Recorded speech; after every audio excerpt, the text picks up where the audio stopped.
A 22-year-old Muhuza Hirwa Jadik owns a company known as Muza Design, which makes shoes of different types, belts, bags, and wallets. And his company has a capacity of producing shoes between 100 to 150 shoes daily. This is done in the collaboration with 20 workers he employed. He started in 2019, and his vision is to become among leading company in the manufacturing industry that produce high-quality shoes that match with customer expectations. His advice to youth is to have positive thinking and use every opportunity got.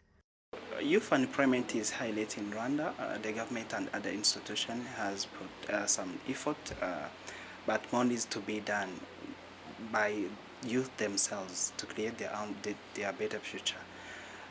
There is sayings that say that dormant mind is bed of the devil.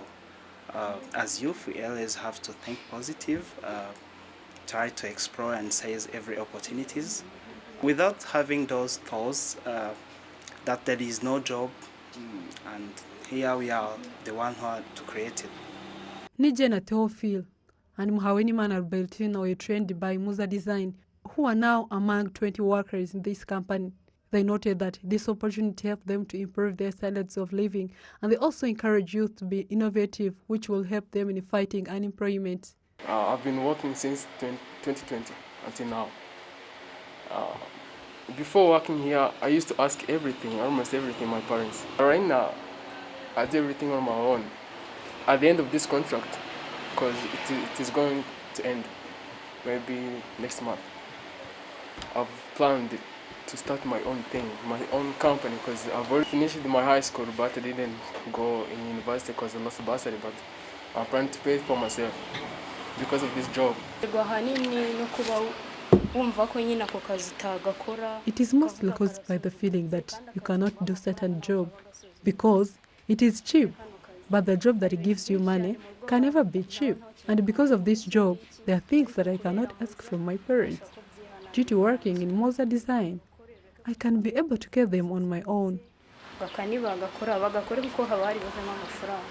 The ideas from vocational and technical institutions continue to widespread among youth. Bizimungu Jonathan, who is currently studying at IPRC Kigali, owns a company known as John Tech Company Limited that designs made in Rwanda digital billboards, which were currently imported.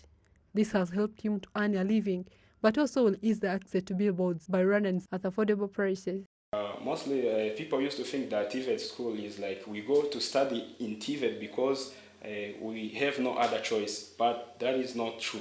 We study in TVET because we need to be more innovative. We need to solve the problems that are surrounding our country, not only in our country, but our society in general. So they have to change their mind and come study in TVET in order to be innovative and be able to solve different problems that are surrounding our society. It helps in job creation.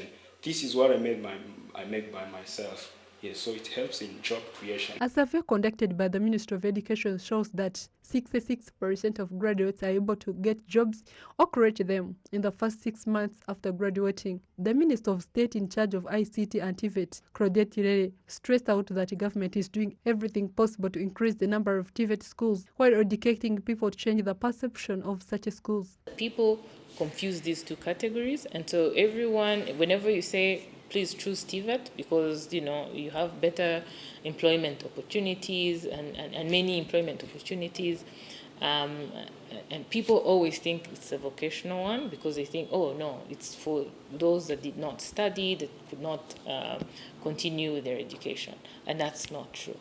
And for that we are continuing to do campaigns to change, but also explain and educate. And where necessary, we will convert some of the schools, some of the rooms, not the schools, some of the rooms into TVET classrooms and just add workshops. And this, we're sure, will help in mobilizing and increasing accessibility for students.